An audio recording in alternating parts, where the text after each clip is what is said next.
Wala man ako. Kan? Wala. Kita na kan. Garden? Diyos ka nagmuli. Ako dun. Pakot. Sampai din.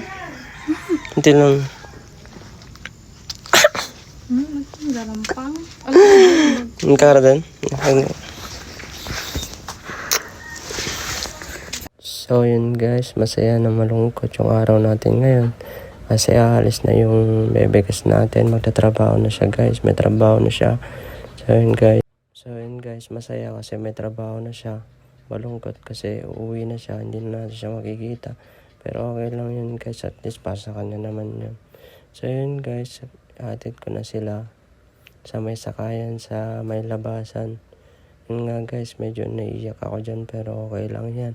Tiis ganda ka be. Nako, wala kang mapupuna pagka lang, lambing-lambing lang lahat. Dapat magtrabaho din. Ayan nga guys, pinipigil lang ng bebekas ko yung luha niya dyan kasi wala na siyang makikitang magandang care.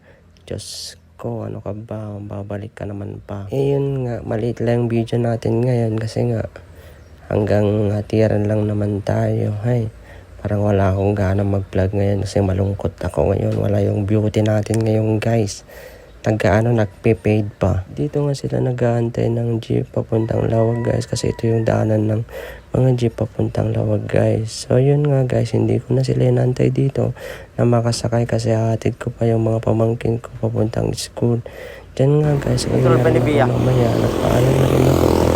Until na rin ako kasi hatid ko pa yung mga pamangkin ko papuntang school. Yan na nga guys, pauwi na ako. Hanggang dito na lang yung video ko guys kasi nga walay, malungkot tayo ngayon. Malungkot na masaya. Kasi nga masayang masaya ako ngayon kasi wala na yung demonyita natin. Wala na natin yung kasamang ditong demonya. Yun na nga guys, nauwi na siya. Pero biro lang baka mangeg na mga kaasin. Namin ten Tagalog tepe gayam tanan tepe Ilocano Diyos. Ko yun nga guys, babay manin. Kahit damdaman tuman tayo video ko. Abangan nyo guys. Sa marunong na video ko manan. Ay nako, Diyos ko.